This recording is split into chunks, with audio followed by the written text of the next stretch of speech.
As the U.S. government shutdown nears the 1 month mark, federal workers and childhood education programs are feeling the strain of the prolonged funding gridlock. In Georgia, three major early childhood education providers have come together to secure an emergency loan to keep their Head Start programs open. The reality is philanthropy should not be supplanting federal funds. Lauren Kuntz is the president and CEO of the YMCA of Metro Atlanta. At some point, we realized that our advocacy was not going to keep our doors open. So we went to the Community Foundation for Greater Atlanta, and they assembled donors who believe in the work that we do with early childhood education.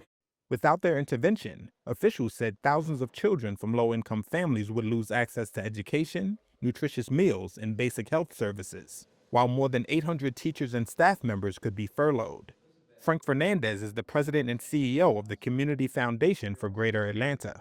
So what we're doing is providing a little over $8 million as a bridge loan for 45 days to support these three organizations to help ensure that their Head Start programs that serve over 5,500 families and employ 800 people are not shut down.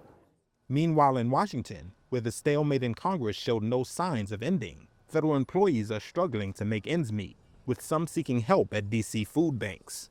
Amy Uklu is a former USAID worker who was fired in February. I'm showing up to food banks when I can. We're applying to jobs constantly. Our unemployment just ran out, so now we have no income coming in. It's a challenge. We're just trying to cancel anything and make sure we're on a forbearance for our mortgage, so we're doing whatever we can to make ends meet. Across the country at the Seattle-Tacoma International Airport, air traffic controllers handed out leaflets asking for public support. Mark Roush of the National Air Traffic Controllers Association said many of his colleagues were considering taking up temporary second jobs. It's affecting us because we have to figure out what we're going to do with what little money we may have left in savings, or how are we going to figure out, are we going to get more money coming in?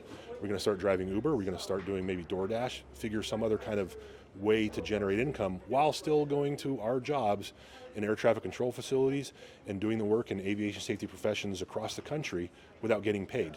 The shutdown is the second longest in U.S. history, behind a partial lapse in funding that lasted 35 days beginning in late 2018, during President Donald Trump's first term.